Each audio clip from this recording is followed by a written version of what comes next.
녹화 안 했습니다. 하여튼 그런 거 여러분 응원합니다. 언제든지 우리 출석 20%는 공짜니까 언제든지 놀러 가세요. 그래서 많이 빠졌나? 아, 좋네. 그리고 제가 지금 감기가 걸려가지고 좀 막 콧물이랑 목이 별로 안 좋네요. 모르겠어요. 주말부터 아기가 감기가 걸려서 어린이집에 월요일, 화요일 못 갔는데 그래서 어제는 제가 봤거든요. 근데 어제 한 그저께부터 제가 또 그냥 온 가족이 다 감기에 걸렸나 봐요. 조심하세요. 네, 그렇습니다.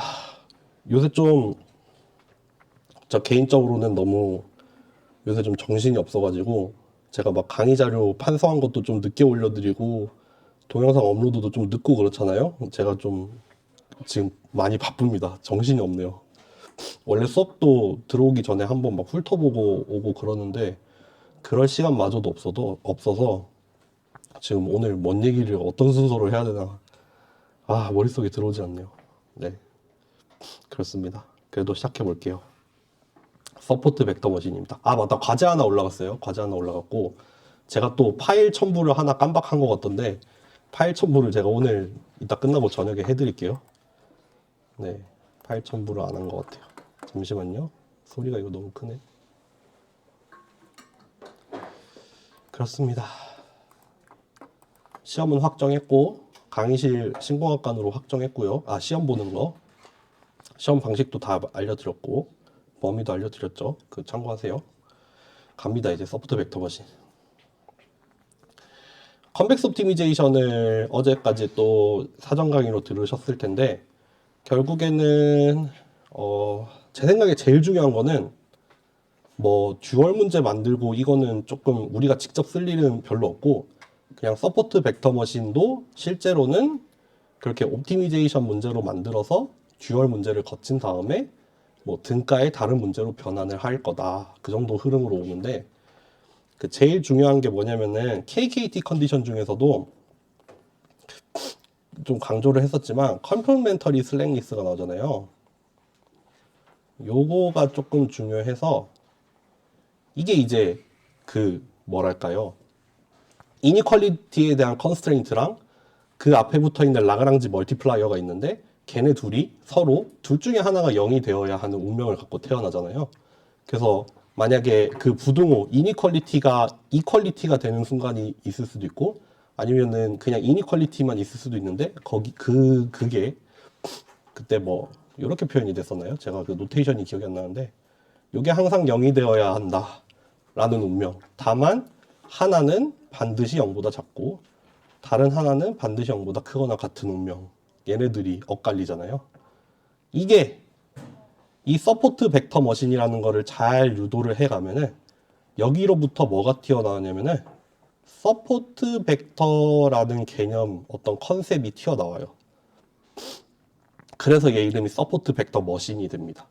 그걸 설명하기 위해서 저번에 말씀드린 것처럼 컨벡스 옵티미제이션 되게 어려운데 그거를 진짜 빠르게 훑을 거고 KKT 컨디션까지 빠르게 달려서 컴플멘터리 슬랭리스를 다루려고 그렇게 했던 겁니다. 그래도 컨벡스 옵티미제이션이 그래도 여러분들이 뭐 평생 안 들을 수도 있겠지만 그래도 뭐 컨벡스 옵티미제이션이라는 게 있더라. 거기 뭐 듀얼 문제도 있고 뭐 스트롱 듀얼리티 이런 거 있다며 KKT 컨디션 들어봤어 라고 하면은 그래도 어디 좀 쓸 일이 있을 겁니다. 네. 그래서 그냥 욕심을 내서 했고요. 오늘 흘러가는 거는 맥시멈 마진이라는 걸 할 거예요. 맥시멈 마진 클래시파이어라고 해서 마진이라는 걸 설명을 하고 이제 클래시피케이션을 하는데 마진은 뭐고 그 마진을 맥시마이즈 한다는 거. 그래서 그런 클래시파이어를 만드는데 그 개념을 우리가 옵티미제이션 문제로 환원을 하고 여기에 컨벡스 옵티미제이션을 끼얹어서 듀얼 문제를 만들어서 KKT 컨디션을 적용하다 보면은 이 맥시멈 마진 클래시파이어라는 게 서포트 벡터 머신이 되더라. 가 우리의 여정입니다, 오늘. 여기까지 가야 돼요. 그래서 오늘 이렇게 한번 가보겠습니다.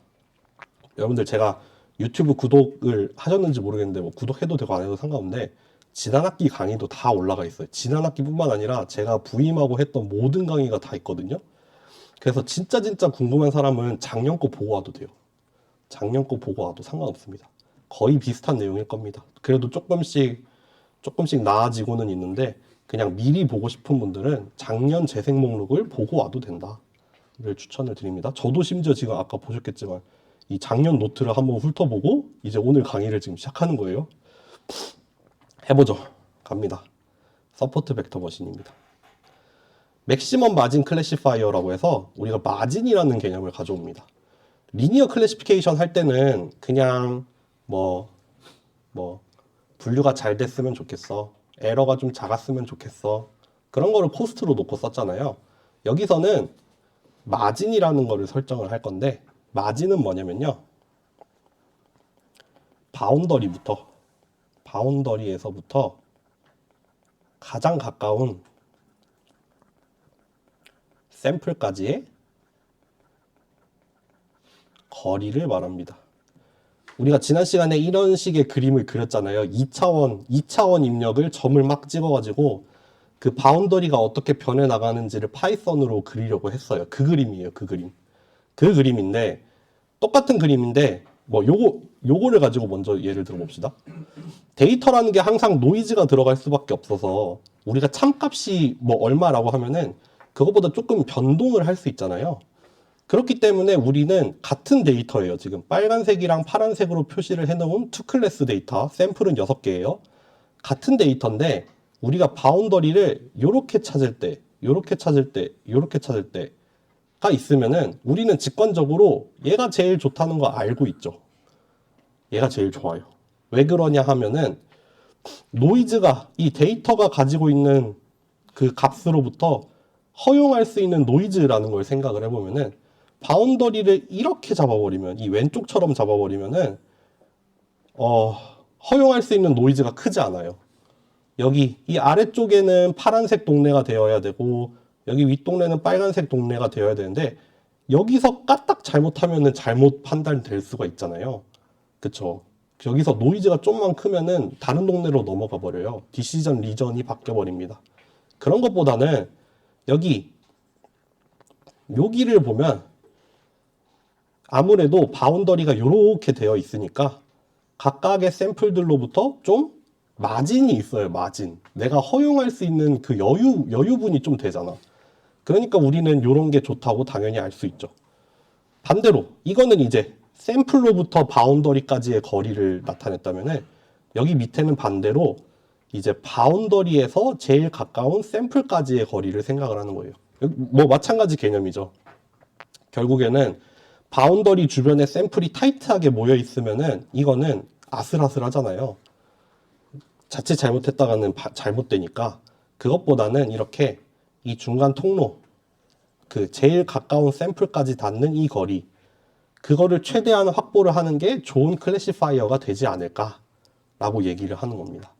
그래서 마진이라고 하면은 이 바운더리로부터 제일 가까이에 있는 이 샘플까지의 거리를 말할 거예요, 이제. 그래서 바운더리에서 제일 가까운 샘플. 그리고 그 마진을 우리는 최대로 만드는 클래시파이어에 대해서 얘기를 하는 겁니다. 네. 여기서는 서포트 벡터에 대해서 설명을 할 건데 얘 이름이 서포트 벡터 머신이잖아요. 저는 한국어 용어는 사실 잘 모릅니다. 서포트 벡터 머신인데 여기서 말하는 서포트 벡터가 뭐냐면은 우리 서포트라고 하면은 뭐 예를 들면은 이렇게 다리가 있으면은 이렇게 그 다리에 기둥이 있잖아요. 그거를 우리가 서포트라고 부르잖아요. 3D 프린터 써보셨는지 모르겠는데 3D 프린터 출력하려면은 허공에다가 프린트 할 수 없으니까 그 밑에 서포트가 같이 출력이 돼요.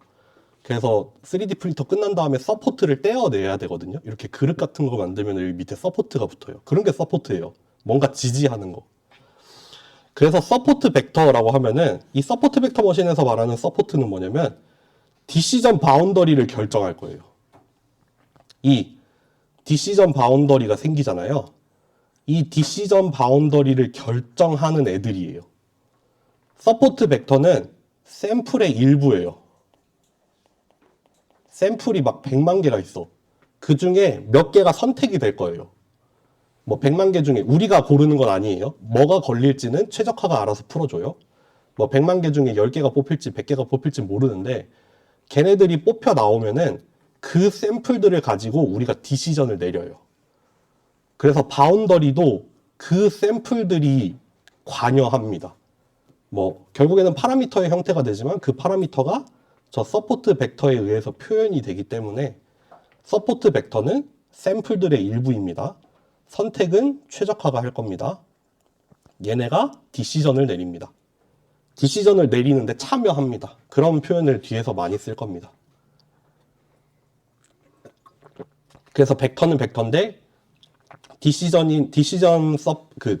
바운더리 내지는 어떤 디시전 리전을 결정을 하는 서포트들이 되니까 이름을 서포트 벡터라고 부르는 겁니다. 그래서 얘 이름이 서포트 벡터 머신이고 줄여서 보통 SVM이라고 얘기를 많이 하죠. 그렇고요. 우리가 아직 밑에 있는 내용을 설명해 볼게요. 우리가 아직 클러스터링을 안 했죠. 클러스터링 안 했는데 인풋의 스케일에 민감해요. 왜냐하면은 거리를 기반으로 해요. 거리를 기반으로 합니다. 마진이라는 게 거리를 기반으로 돼 있어요. 그러다 보니까 여기 보세요. 왼쪽에 있는 그림을 보세요. 이 가로축은 0에서 6까지 바뀌지만 세로축은 0에서 100까지 바뀌어요. 여기서 1로 1cm 가는 거랑 여기로 1cm 가는 거랑 지금 축적이 달라요. 여기로 1cm 가면 0. 얼마 바뀌는데 여기서 1cm 가면 몇십이 바뀌어요. 그러니까 같은 데이터인데 여기 왼쪽이랑 오른쪽이랑 같은 데이터인데 스케일링을 안 하면은 여기서는 마진을 저기 세로 방향의 마진을 엄청 크게 고려하겠죠.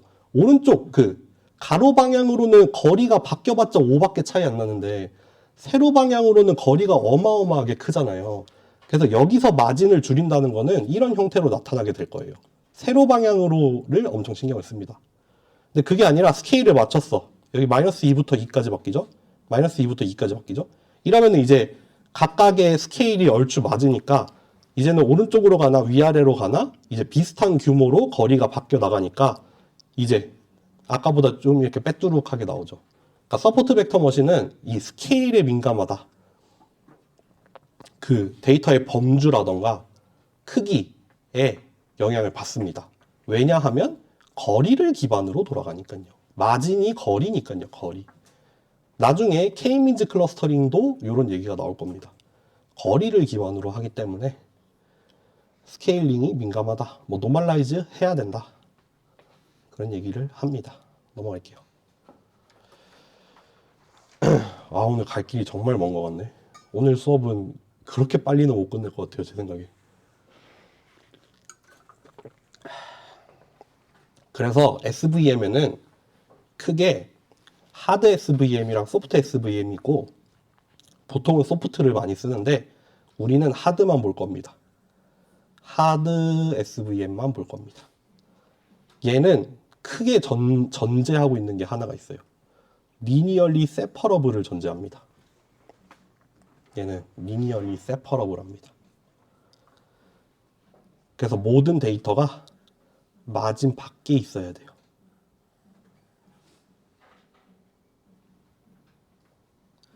예를 들면은 바운더리가 이렇게 있고 샘플들이 이렇게 있어. 그럼 자연스럽게 마진이 이렇게 형성이 되잖아요. 하드 SVM은 여기 못 넘어가요. 여기를 못 넘어가도록 하는 바운더리를 찾아낼 거예요. 네, 어떠한 샘플도 여기에 절대 들어올 수 없어. 여기가 비무장지대인데 여기는 아무도 못 들어와. 여기는 아무도 못 들어와. 이게 하드 SVM입니다. 근데 소프트 SVM은 저 제약 조건을 조금 완화를 시켜서 어떤 애들이 지금 파란 게 여기 동네잖아요. 이렇게 들어올 수 있어요.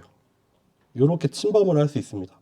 그게 뭐 심지어는 여기 우리 땅이 돼도 되고 남의 비무장지대가 돼도 되고 심지어는 남의 땅에 가도 돼요. 침범을 허용을 합니다. 마찬가지로 얘도 우리 비무장지대, 남의 비무장지대 아니면 남의 땅까지 가도 상관없어요.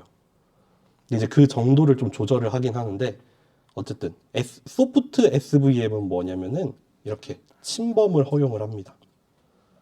여기 마진 안으로 들어오는 걸 허용한다. 그래서 대부분의 문제는 소프트 SVM을 써야겠죠. 리니어리 세퍼러블 하면은 사실 되게 쉬운 문제잖아요. 그거는 리니어 바운더리만 찾아도 끝나는 문제는 뭐 리니어 클래시피케이션 해도 풀릴 수 있다는 말이잖아요. 그럼에도 불구하고 일단 이론적으로는 옛날에 내가 부임 첫 해 이때는 소프트 SVM도 했거든요. 근데 이제 열화와 같은 성원에 힘입어 그런 거는 안 합니다. 너무 빡세다 이런 얘기 너무 많아가지고 안 합니다. 궁금하신 분들은 이제 2020년에 저를 찾아보세요. 네, 가겠습니다. 그러다 보니까 SVM 같은 경우에는 아웃라이어에 민감해져요. 특히 뒤에 가서 좀 더 얘기할 거예요. 왜냐하면은 그 리니얼리 세퍼러블 하다는 게 그 최적화 문제의 구속 조건으로 들어가요. 그 얘기를 뒤에서 할 거예요. 하드 SVM 같은 경우에는 아주 강한 구속 조건으로 들어와요. 어떠한 샘플도 마진에 들어와서는 안 돼. 근데 최적화는 구속 조건은 무조건 만족을 해야 되잖아요.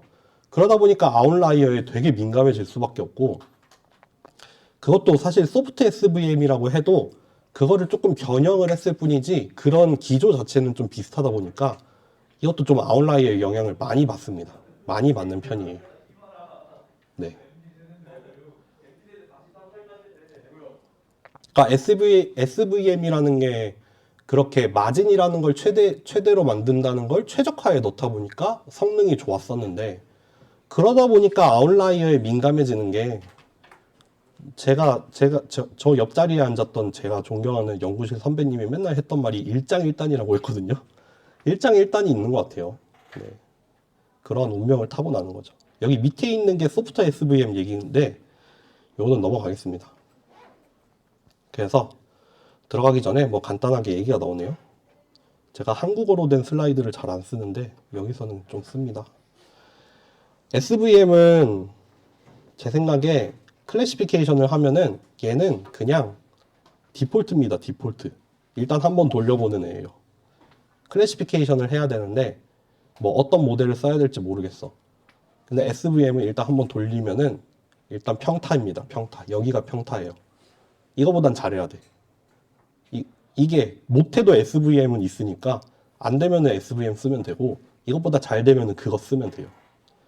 그래서 옛날에는 되게 뭐 성능 좋다고 해서 뭐 많이 썼죠. 제가 대학원 다닐 때만 해도 SVM 많이 썼는데 요새는 이제 딥러닝이 많이 나와서 베이스라인 모델로도 잘 안 쓰죠. 뭐하러 그렇게 구닥다리 모델을 베이스라인으로 해서 비교를 하냐라고 하는데 뭐 그럼에도 불구하고 실용적입니다. 네. 그 정도로 기억을 해주시면 될 것 같습니다. 특히 뭐 좀 구닥다리긴 해도 컨벡스 옵티미제이션이라는 거를 등에 업고 있어요. 그게 아무래도 좀 특징 중에 하나고요. 네. 뭐 커널 메소드다 이런 거 나오는데 이것도 설명 안 합니다. 이제는. 네. 넘어가겠습니다. 이제 시작을 해보죠. 본론입니다.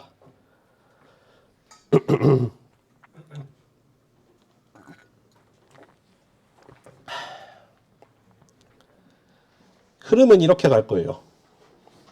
모델을 쭉 설명을 하고 최적화 문제를 하나 기똥차게 만들어낸 다음에 그 최적화 문제를 약간 꼼수를 써가지고 다른 형태로 살짝 바꿀 거예요. 그러면은 그게 이제 컨벡스해지면서 듀얼 펑션을 만들기 시작해요. 막 수식이 많죠. 다 설명은 안 할 거예요. 그렇게 해서 나오는 것들이 있는데 여기가 하이라이트가 될 겁니다. 이렇게 컴플멘터리 슬랙리스를 통해서 정리가 되는 조건들이 있고 그거를 어떻게 만족을 하느냐 마느냐에 따라서 얘가 서포트 벡터가 되냐 마냐가 결정이 됩니다. 그래서 그런 흐름으로 쭉쭉쭉쭉 가면 됩니다. 해보죠. 결국에는 마진이라는 걸 맥시마이즈 하면서 그러니까 우리 옵티미제이션 좀 보고 왔잖아요. 그러니까 뭐 기본 꼴을 어떻게 정의했죠? 뭐 subject to 뭐 fi가 뭐 0보다 작거나 같고 HI가 뭐 0보다 같다. 이렇게 옵티미제이션을 뭐 이렇게 정의를 할 수 있다. 뭐 그런 얘기 했던 것 같고, 우리는 어떻게 할 거냐면은 일단 이퀄리티 컨스트레인트는 없고요. 등호는 안 나와요. 여기에 무슨 개념이 들어갈 거냐면은 마진을 맥시마이즈 해줘라고 할 거예요. 일단 최적화의 목표 자체는 마진을 최대로 만드는 거예요. 근데 아무렇게 최대로 만드는 게 아니라 리니얼리 세퍼러블하게, 그러니까 모든 샘플이 마진 안 넘어가고 제 영역에 있는 한에서 그 안에서 마진을 최대로 만들어 봐. 그거를 최적화 문제로 만들 겁니다. 그리고 그렇게 최적화 문제를 만들어서 계속해서 말씀드리지만 컨벡스 옵티미제이션을 막 적용을 했겠죠. 그렇게 해서 정리를 하면은 서포트 벡터가 나옵니다. 가보죠. 모델은 여러분들 서포트 벡터 머신은 리니어 모델입니다. 리니어 모델이에요. 얘 리니어 모델 씁니다. 이거 트루 폴스로 냈던 것 같은데, 서포트 벡터 머신은 리니어 모델이다. 물론 넌리니어하게 확장을 할 수 있어요. 이제 커널에다가 뭐 넌리니어 피처 같은 걸 넣으면은 넌리니어 SVM 같은 거 만들 수 있는데, 그거는 뭐 별개의 얘기고, 기본적으로 태생은 리니어 모델입니다. 그래서 파라미터로 지금 W랑 바이어스 B를 가지고 있어요. 이너 프로덕트 취하고 바이어스 더해서 스칼라를 만들 거예요. 그래서 모델의 파라미터라고 하면은 W랑 B 요거예요. 우리는 요거를 결정하면 돼요. 주어진 학습 데이터를 가지고 W랑 B 결정하면 끝나는 문제예요. 그리고 인풋 벡터 요렇게 들어올 거고, 뭐 총 라지 n개의 샘플이 있을 거고, 타겟 밸류도 라지 n개가 주어지는데 요렇게 할 겁니다. 투 클래스고 플러스 마이너스 1로 구분할 겁니다. 네. 디시전도 부호만 보고 내립니다. 디시전은 부호를 보고 내리고 타겟 밸류는 플러스 마이너스 1입니다. 약간 퍼셉트론 같죠? 그치만 운명은 달라집니다. 이렇게 약속을 해놓고 시작을 해볼게요. 아, 요거는 이번 학기에도 안 뺐네. 우리 피처에 대한 얘기는 아직 한 적이 없습니다. 빼시면 됩니다. 넘어갑니다. 우리 퍼셉트론에서도 봤던 건데, 사실 그 y, x, n, 그러니까 결국 주어진 샘플을 이너 프로덕트하고 이렇게 한 거, 얘가 0보다 클 때는 타겟 밸류가 플러스 1이어야지 정답이죠. 마찬가지로 얘가 0보다 작을 때는 타겟 밸류가 마이너스 1이어야지 정답이에요. 그렇죠? 부호를 보고 판단하기로 했는데 두 개의 부호가 같아야 돼요. 그거를 이렇게 정리했었잖아요. 이 타겟 밸류랑 프리딕트 한 거랑 얘가 0보다 크냐 작냐를 가지고 판단을 했었던 거 기억나세요? 퍼셉트론에서? 불과 지난 파이썬 시간에도 했죠.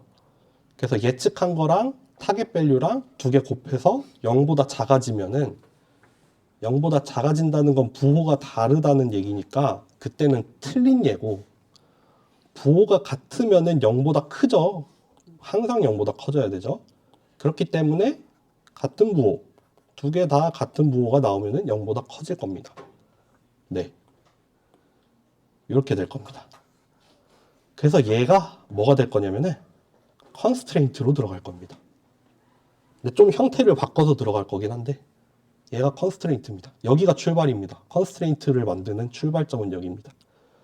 모든 샘플을, 뭐 이런 거 들어가겠죠? for all n에 대해서 모든 샘플에 대해서 이 부등식을 무조건 만족시켜. 그러니까 모든 샘플이 제대로 돼야 돼. 아직 마진 받기라는 얘기까지는 안 했지만 그거는 이따 뒤에서 살짝 테크닉을 넣을 거고, 지금 이 시점에서는 모든 샘플이 일단 제대로 판별이 돼야 돼 라고 말하는 거예요. 나중에 테크닉을 쓰면은 여기를 1로 바꿀 거거든요. 근데 그거는 뒤에 가서 얘기할게요. 여기입니다. 여기. 잘 기억하세요. 컨스트레인트는 어디서 왔다? 모든 샘플이 다 제 영역에 있어라. 넘어갈게요. 그리고 이제 옵티말리티, 우리의 최적화의 본론은 뭐겠어요? 마진을 최대로 만들어준데, 마진이라는 걸 위해서 요게 등장해야 돼요. 옛날에 리니어 클래시피케이션 할 때 한번 얘기했었어요. 이 떡밥을 회수합니다. 그런 그림을 그렸었죠? 어떤 파라미터 세타가 주어지면은 디시전 바운더리는 뭐 그때 어떻게 썼지? 뭐 세타 제로는 0. 그것보다 이제 0보다 크냐, 그러니까 0보다 커지냐, 0보다 작아지냐 요게 되고, 파라미터 세타에 대해서 수직이고, 기억하시나요? 그때 어떤 임의의 샘플 xn이 주어지면 디시전 바운더리까지의 거리가 어떻게 나온다? 파라미터 세타의 투놈에다가 뭐 절대값 씌우자면은 요렇게 나온다. 거리니까 양수로 쓰면 요렇게 나온다 라고 했었던 거 기억나세요? 이게 제가 항상 기출로 냈다는 그 내용이거든요. 어떠한 한 점으로부터 이 디시전 바운더리까지의 수직한 거리는 요렇게 표현이 되더라. 전혀 기억이 안 난다는 느낌인데 보여드려요? 강의 자료에 있어요. 진짜로 나오면 어떡할 거야. 기다려봐. 리니어 클래시피케이션 1 할 때 나오지 않았어요? 여러분 기억을 소환해 볼게요.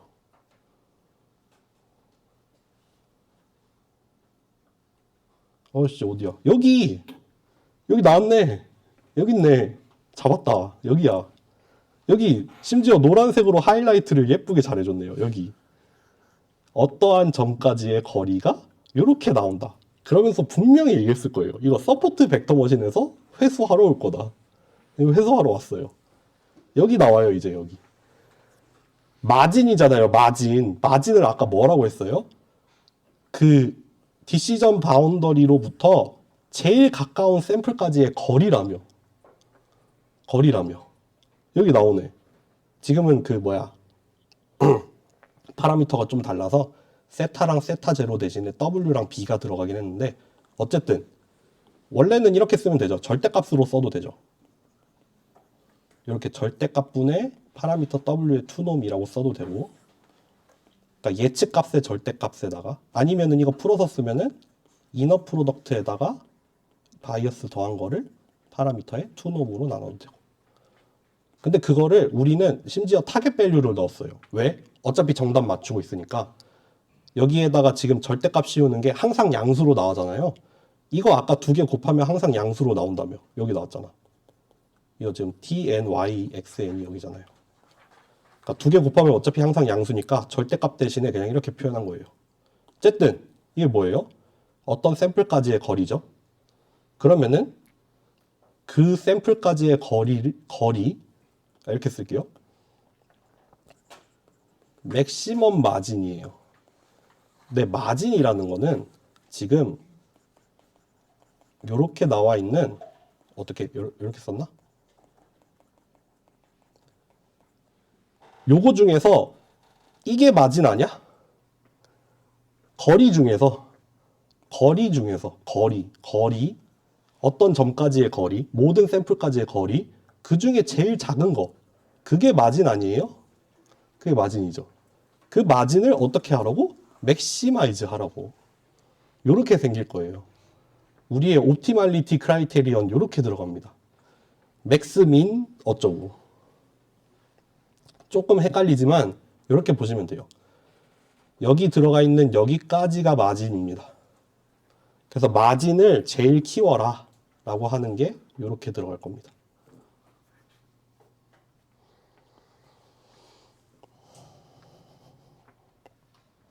근데 이거를 이제 좀 휙휙휙 좀 바꿀 거예요. 일단 첫 번째로 뭘 바꿀 거냐면은, 여기 n을 달리해가면서, 샘플을 달리해가면서 미니마이즈를 하니까 얘는 사실 여기 밖으로 나가도 돼요. 얘는 여기서 취하는 미니멈이랑 상관없는 애예요. 그죠? 얘는 여기 안에 있나 밖에 있나 상관없어서 여기로 이렇게 뺄 거고요. 뒤에 있는 부분 그대로 남아있죠? 그거를 미니마이즈 해요. 그러니까 여기까지가 마진이죠. 지금 노란색으로 칠한 여기까지가 마진이에요. 그거를 맥시마이즈하는 파라미터를 찾아봐요. W랑 B만 결정하면 된다 했죠.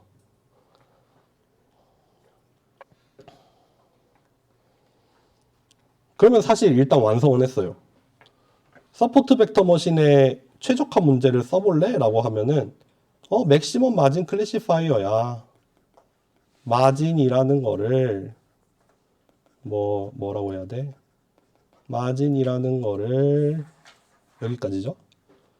맥시마이즈 하는데 다만 뭘 해야 되냐면은 모든 샘플을 제대로 판단해. 요겁니다.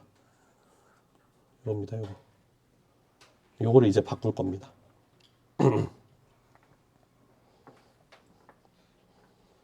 여기 살짝 떼면은 이렇게 됩니다. 이렇게. 그래서 얘가 옵티멀리티 그 크라이테리언이고 얘가 컨스트레인트가 됩니다.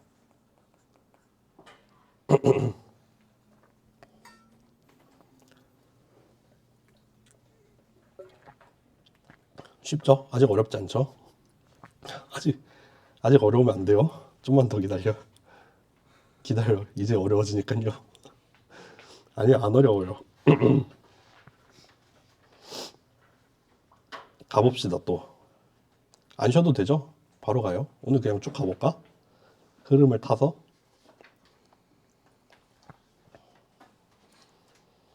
흐름을 타봅시다. 흐름을 탄다 보니까 웃기네.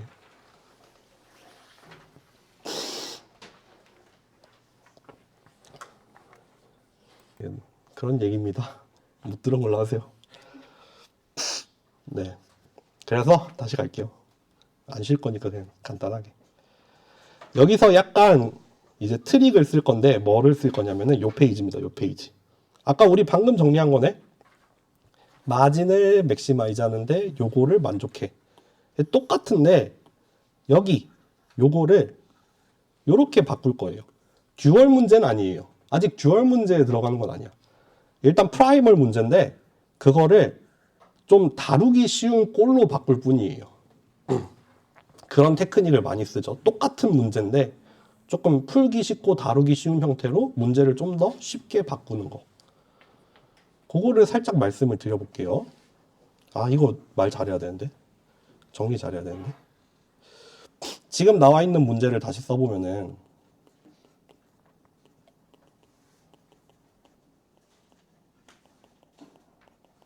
이렇게 생겼고 요 부분이 들어가 있죠. 어디가 공통점이냐면요. 여기가 공통이에요. 여기가 지금 똑같이 생겼어요. 저 옵티멀리티 안에 들어간 거랑 컨스트레인트에 비슷하게 생긴 게 있어요. 근데 사실 얘는 우리가 부호에 대해서만 생각을 했지만 사실 여기에 뭐가 숨어져 있어요? 얘는 자기 자신의 제일 작은 값보다는 크거나 같죠. 이렇게 되는 거죠. 여기에 사실 요거 숨어 있죠. 요거까지 숨어 있잖아. 모든 샘플에 대한 거는 그거 중에 제일 작은 값이 일단 로어 바운드로 들어가 있는데 그렇게 하면은 요거랑 요거가 똑같은 모양이 돼요. 그쵸? 우리는 뭘 할 거냐면은 지금 방금 하이라이트 한 이 파란 부분 있잖아요. 이거를 1로 바꾸는 걸 할 거예요. 1로 바꿀 겁니다. 그거를 어떻게 1로 바꾸냐면요. 잠깐만 컨닝하고 올게요. 어떻게 1로 바꿀 거냐면 요렇게 1로 바꾸는데 보자. W 이렇게 바꿀 수 있습니다. 우리의 모델이 이렇게 생겼잖아요. 근데 1번 모델 파라미터가 1, 1이고 바이어스가 1이에요. 2번 모델 파라미터가 2이고 바이어스가 2예요. 1번 모델이랑 2번 모델이랑 사실 똑같아요. 똑같은 모델입니다. 이거 뭐 풀어서 쓰면은 x1 더하기 x2 더하기 1 해가지고 yx를 만들 거잖아요. 마찬가지로 여기도 yx는 2x1 더하기 2x2 더하기 2로 만들 거예요. 주어진 샘플이 있으면은 주어진 샘플이 뭐가 들어오면은 아까 무슨 모양이었냐면은 요런 모양이었거든요. 그러니까 이 모델이나 얘 같은 경우에는 여기에 루트 2분의 뭐 x1 더하기 x2 더하기 1이 들어오겠죠. 마찬가지로 얘 같은 경우에는 루트 얼마냐? 4, 8. 8분의 2x1 더하기 2x2 더하기 2가 들어갈 거예요. 그러니까 요 모델이나 스케일링을 했죠. 똑같은 파라미터를 스칼라벨을 했어요. 하지만 디시전 바운더리 똑같이 생길 거고 어떤 샘플까지의 거리 사실 계산하면 똑같아요. 파라미터의 투놈으로 나누잖아요. 파라미터의 투놈으로 나누다 보니까 2배 해봤자 어차피 2로 다시 나눠야 돼요. 똑같은 모델이요. 다만 우리 대신에 뭘 바꿨어요? 여기를 바꿀 수 있어요. 윗부분은 바꿀 수 있죠. 스칼라벨을 하면은 윗부분을 바꿀 수 있어요. 요거예요, 요거. 우리 요거 바꿀 수 있어요. 똑같은 모델을 스케일링을 하면은 여기 거리 구하는 식의 윗부분, 요거거든요, 요거를 바꿀 수가 있습니다. 같은 모델인데 스칼라벨을 해서 우리가 필요한 값으로 스케일링을 하면은 여기를 우리가 원하는 값으로 바꿔도 돼요. 이해되시나요? 그렇게 하면은, 그렇게 해서 우리가 여기를 1로 바꾸는 거예요, 1. 똑같은 모델인데 1로 바꿀 거야. 그러면 이제 어떻게 돼요? 똑같은 문제인데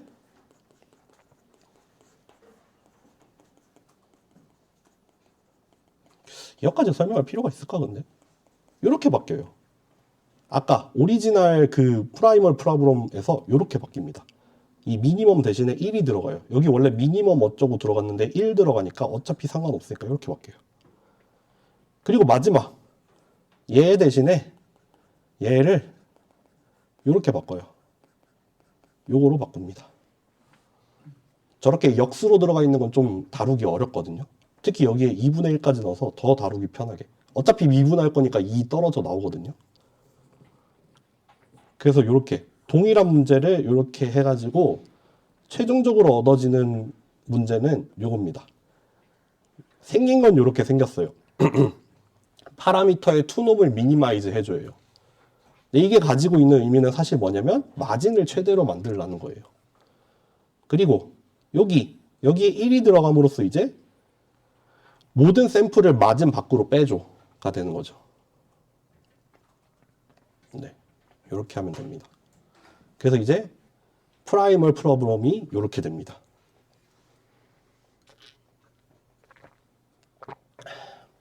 항상 서포트 벡터 머신 하면서 하는 얘기가 개강할 때도 그런 얘기를 했는데 어떤 우리가 가지고 있는 아이디어나 어떤 개념이나 뭐 이런 거를 우리가 수식으로 바꿀 수가 있어야 돼요. 좋은 예죠. 마진을 최대로 만들자를 우리가 식으로 쭉 전개를 해서 모델을 하나 만들어 가지고 최적화 문제로 바꿨어요. 이제 풀기만 하면 돼. 그때 필요한 게 수학이죠. 반대로 우리가 수식을 보고도 반대로 이해를 할 수 있어야 돼요. 뭐 지난 시간에 그런 거 많이 했잖아요. 그레디언트 디센트까지 구해놓고 이게 왜 잘 될까를 나름 물리적으로 생각을 해보려고 했단 말이에요. 이거를 왔다 갔다를 잘 하셔야 됩니다. 머신러닝 안에 그런 게 좀 숨어 있는 것 같아요. 제 생각에는. 어쨌든 여기까지 왔고 그 다음에 여기서 쉴 걸 그랬나? 근데 거의 다 왔어요. 거의 다 왔나? 여기까지 왔죠. 이 7, 8번까지 왔어요. 이제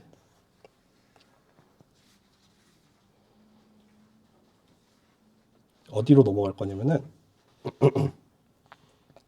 여기 11페이지 이거 안 할 건데 라그랑지안 듀얼 펑션 이런 거 만드는 거예요. 그래서 뭐 듀얼 어쩌고 저쩌고 막 이런 얘기 나오는데 그건 필요 없고 도착을 하면은 어디를 가야 될까? 여기에 도착합니다. 어디로 갈까? 여기로 도착할게요. 12페이지로 도착을 하겠습니다. 최적화 문제를 여차저차해서 잘 풀어가지고 계산을 하면은 파라미터 W가 어떻게 얻어지냐면은 이렇게 생겨요. 모든 샘플에 대해서 AN, TN, XN 트랜스포즈라고 나와요. 여기서 AN은 뭐냐면은 라그랑지 멀티플라이어예요. 아까 이니퀄리티 컨스트레인트 어떻게 가지고 있었냐면은 얘가 1보다 크거나 같다였거든요. 근데 여기 이거 어차피 이니퀄리티 컨스트레인트니까 이거 막 어떻게 해야 돼? 요거 빼기 1 해가지고 마이너스 붙여가지고 이거를 0보다 작거나 같다로 바꿔가지고 여기 앞에 AN이라는 라그랑지 멀티플라이어를 곱해야 돼요. 어쨌든 그렇게 결국 얘가 담당하는 얘 담당 일진이에요. 얘가 담당하는 게 뭐냐면 이 컨스트레인트 담당하는 애예요. 이 AN 라그랑지 멀티플라이어 지금 이니퀄리티 컨스트레인트가 몇 개 있냐면 샘플의 개수만큼 있어요. 모든 샘플에 대해서 이 부등식 만족해야 되잖아요. 모든 샘플에 대해서 라그랑지 멀티플라이어가 다 붙어 있어요. 하나씩 다 붙어 있어요. 그리고 그 컨스트레인트에 대해서 이 듀얼 문제 풀 때 얘가 다 곱해져서 여기 보면은 이런 데 들어가 있잖아요. 라그랑지 멀티플라이어가 이렇게 듀얼 컨스트레인트 여기 들어가 있잖아요. 0보다 크거나 같다. 너무 빨리 말했네. 어쨌든 그 여기 다 들어가 있는 거예요. 그렇게 해서 풀었더니 나오는 게 뭐다? 파라미터 W. 파라미터 W가 얘래. 여기입니다. 여기 우리의 도착지 여기에요. 여기에 라그랑지 멀티플라이어가 곱해져 있어요. 이게 서포트 벡터예요. 이거. 그 썰을 이제 풀어봅시다. 이제 등장합니다. 컴플멘터리 슬랭리스. 아, 모든 게 다 맞춰지고 있어. 오늘 왜 이렇게 텐션 높지? 미쳤네. 컴플멘터리 슬랭리스가 여기입니다. 우리의 이니퀄리티 컨스트레인트 써볼게요. tn xn 플러스 b예요. 우리의 라그랑지 멀티플라이어 여기 써볼게요. an이죠. 뭐예요? 얘가 부등호에 0이 빠져요. 부등호에 0이 빠지는 순간 얘는 뭐가 돼야 돼요? 0이 돼야 되죠. 잘 보세요, 여러분들. 얘가 의미하는 게 뭐예요? 이거 거리였죠. 거리가 마진이 아니라는 소리예요. 여기 지금 등호가 빠졌잖아요. 여기 원래 등호 들어가 있는데 등호가 빠져요. 그 뭐예요? 마진이 아니라는 애예요. 얘는 마진이 아니야. 얘는 마진이 아니고 마진 밖에 있는 애라는 말이죠. 마진 밖에 있으면 뭐가 돼요? 라그랑지 멀티플라이어가 0이 돼요. 0.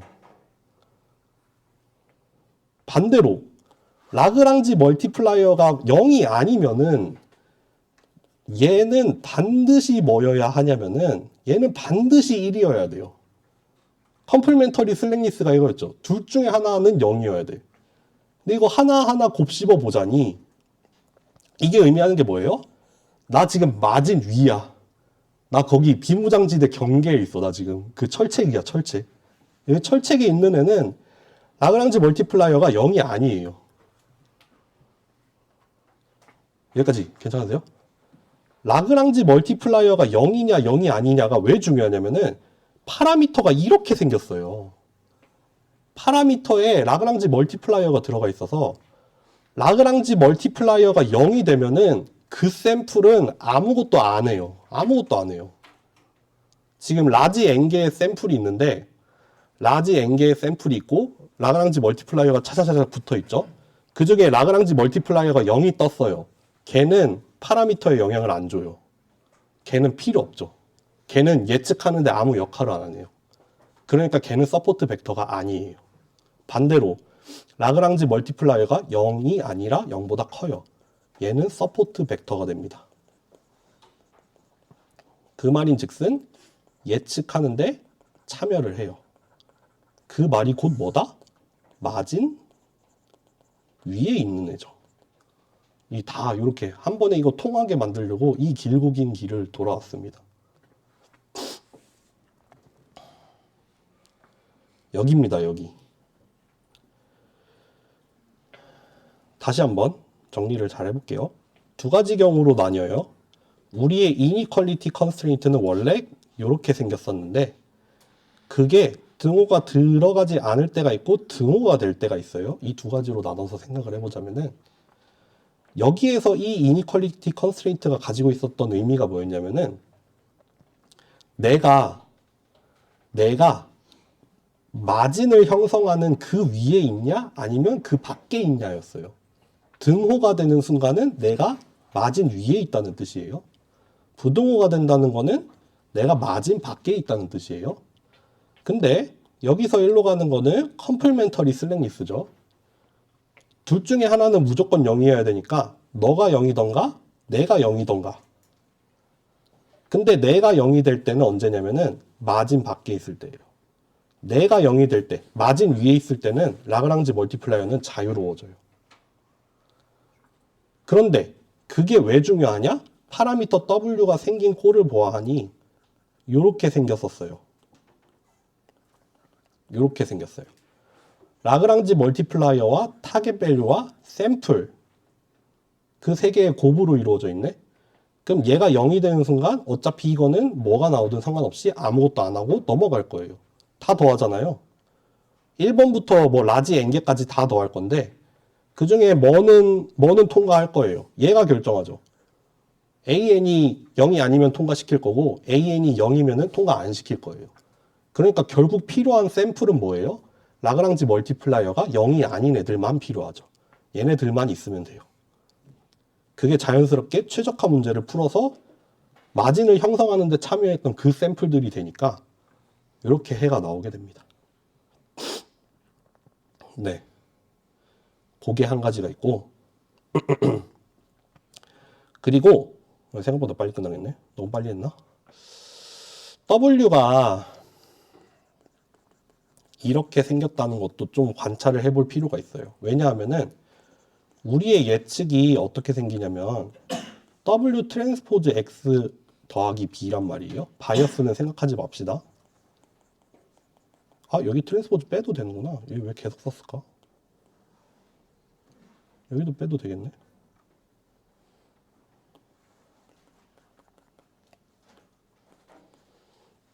여기서 얘기를 할 만한 얘기를 할 게 두 개가 있어요. 그 중에 하나는 했어요. 첫 번째 뭐였냐면은 라그랑지 멀티플라이어가 서포트 벡터 여부를 결정하고 예측에 영향을 미칠지 안 미칠지를 결정을 하는 애가 된다.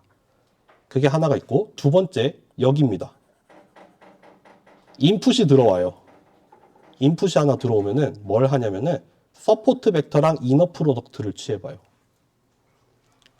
서포트 벡터 그 마진 위에 있던 걔네들하고 유사성을 비교를 해요.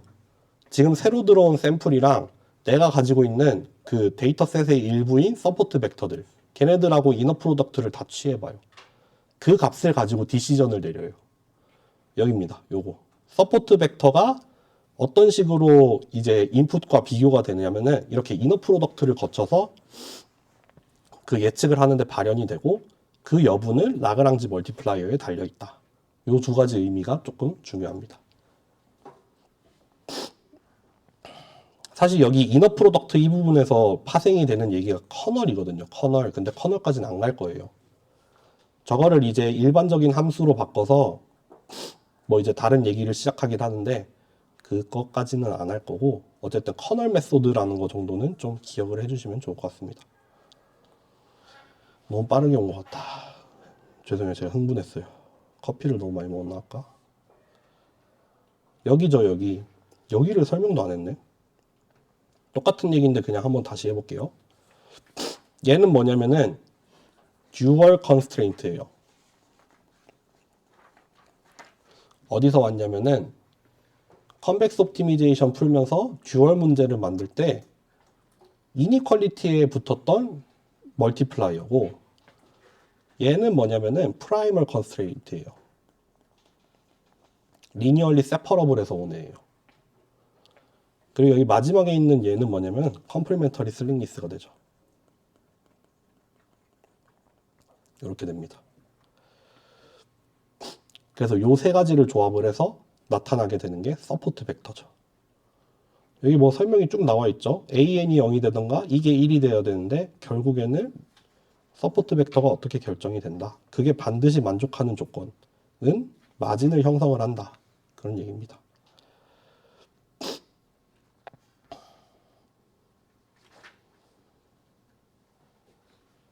기출을 한번 보고 의미를 한번 다시 정리하고 마무리를 해볼게요.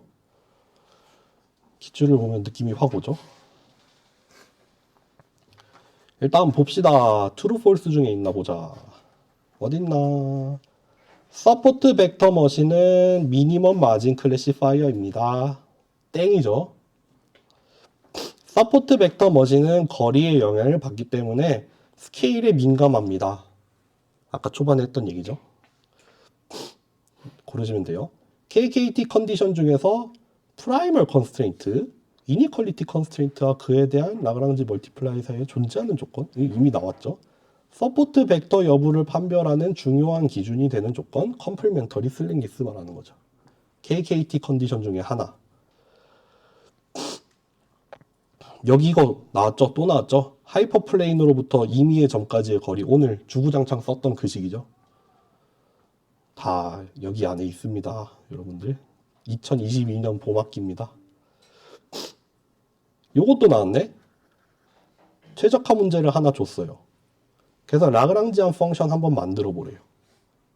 이거 뭐 하면 되겠죠? 이 그 오브젝티브 펑션에다가 요거 곱해가지고 다 더하면 되죠. 네. 또 가봅시다. 서포트 벡터 머신을 내가 안 냈을 리 없어. 여기 여기 로지스틱 리그레션도 여기 보이죠? 반갑네. 안 냈네. 서포트 벡터 머신을 안 냈다고? 안 냈네. 여기 왜 안 냈을까? 안 냈네요. 낸 거 보여드릴까요? 아니면 그냥 넘어갈까요? 낸 거 보여드려요? 괜찮아요? 아니면 수업 끝낼 건데? 봐요 말아요? 아무나 고개 끄덕끄덕이나 도리도리 해주세요. 아무도 없네? 끄덕끄덕. 그래, 알았어. 찾아볼게. 몇 년도에 나왔는지 모르니까 좀 뒤져볼게요.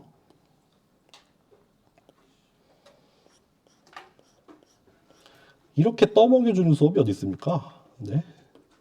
아주 아니야? 아님 말고. 잠시만요. 작년도 2학기엔 됐을 것 같은데.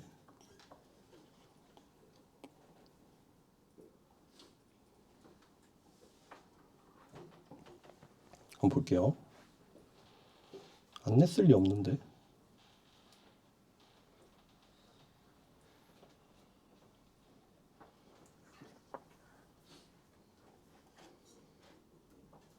냈었는데.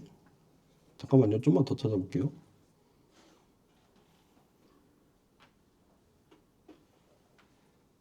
사인 함수. 이거 퍼셉트론이잖아.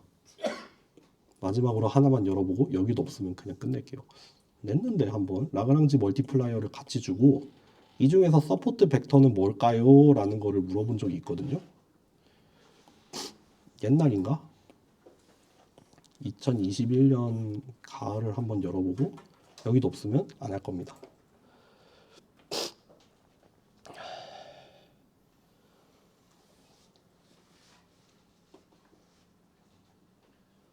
여기 있네. 요거 참 좋네요. 여기 나와 있습니다. 4번 문제.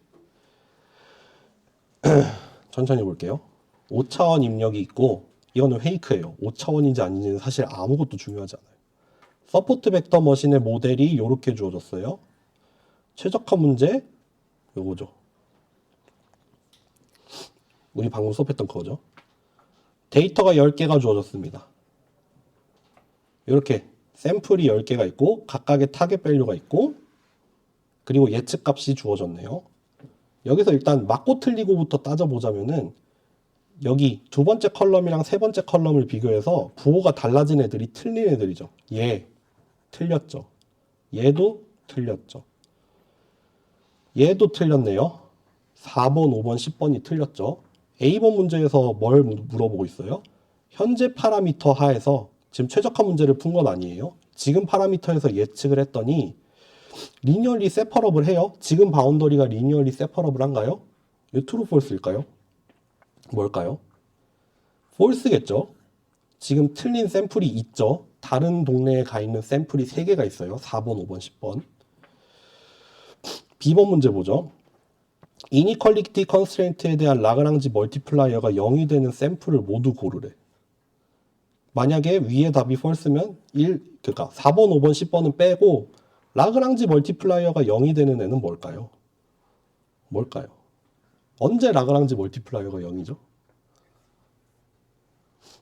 얘는 컴플멘터리 슬랙니스를 잘 생각해 보면은 아마도 이니퀄리티 컨스트레인트가 등호가 아니라 부등호가 된 애들일 것 같아요. 제 생각에는. 그렇기 때문에 서포트 벡터가 아닌 애들이 되겠죠. 요것만 보고 서포트 벡터를 골라봐라 라고 하면은 서포트 벡터죠.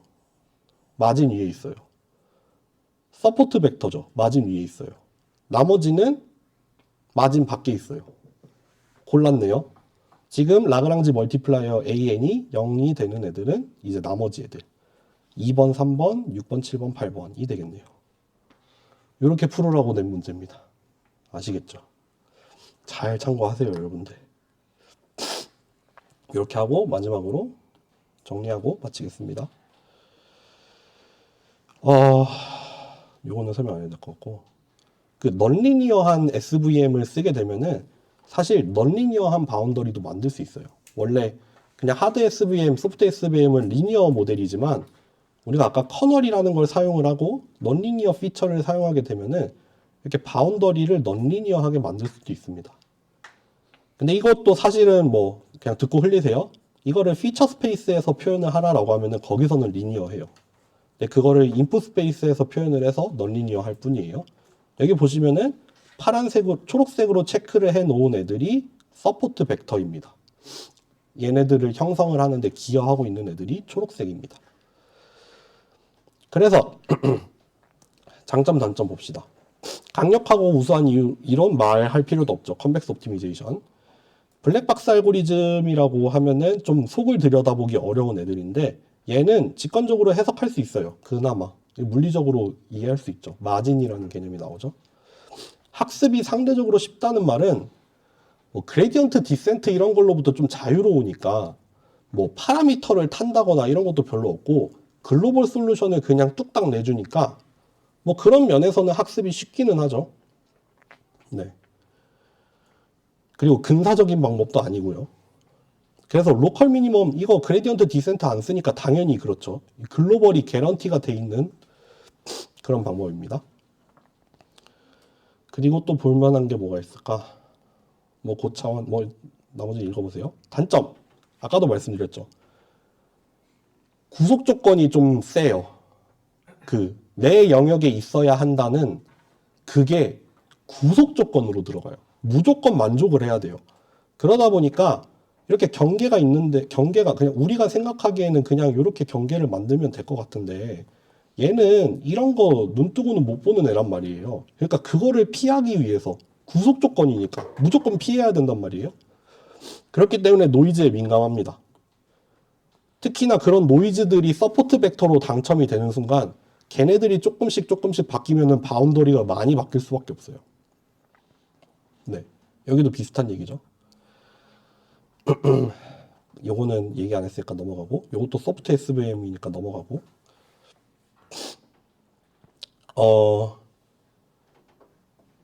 이게 컨벡스 옵티미제이션이랑 그레디언트 디센트를 비교하자면은 그레디언트 디센트는 좀 유연하게 대처를 할 수가 있어요. 왜냐하면은 데이터셋이 크면은 좀 쪼개가지고 미니 배치나 스토캐스틱을 써도 되죠. 근사적으로 이터러티브하게 돌아가니까 중간에 멈춰도 되죠. 데이터셋이 바뀌면은 그때 다시 해도 되잖아요. 근데 이런 식의 옵티미제이션은 중간에 못 멈춰요. 멈출 수 없어요. 이터러티브하게 돌아가지 않아요. 그리고 데이터셋 무조건 다 써야 돼요. 이거 데이터셋 커지면은 제가 정확하게 어떻게 비례하는지는 잘 모르는데 되게 시간이 많이 늘어요. 그냥 이렇게 리니어하게 비례하는 느낌이 아니에요. 뿐만 아니라 데이터셋이 달라지면은 다시 돌려야 돼요. 처음부터. 뭐가 서포트 벡터가 될지는 다 들여다봐야 알 수 있는 거란 말이에요. 그러니까 뭐 메모리나 계산 시간 측면에서 비용이 높다라고 하면은 아무래도 전체 데이터를 무조건 다 들고 다녀야 되고 중간에 멈추는 것도 안 되고 쪼개는 것도 안 되니까 그럴 거고 멀티클래스 가려면은 그 뭐 여러 개의 경우의 수에 대해서 서포트 벡터를 여러 개를 트레이닝을 해야 되거든요. 그래서 문제가 좀 복잡해질 수도 있고요. 뭐 뿐만 아니라 하여튼 저는 아까 그레디언트 디센트는 좀 우리가 어떻게 해볼 수 있는 그런 여지가 좀 있는데 이런 식의 최적화는 그런 여지가 좀 적어서 좀 유연하지 못하다. 뭐 그 정도로 표현을 할 수 있을 것 같습니다. 네. 오래 걸릴 것 같았지만 오늘도 엄청나게 달렸네요. 서포트 벡터 머신 여기까지 하고요. 다음 주에는 실습이 그렇게 어렵지 않을 거예요. 왜냐하면 이건 손으로 짤 수가 없거든요. 그래서 그냥 좀 간단하게 하는 시간이 될 것 같습니다. 네, 수고하셨습니다.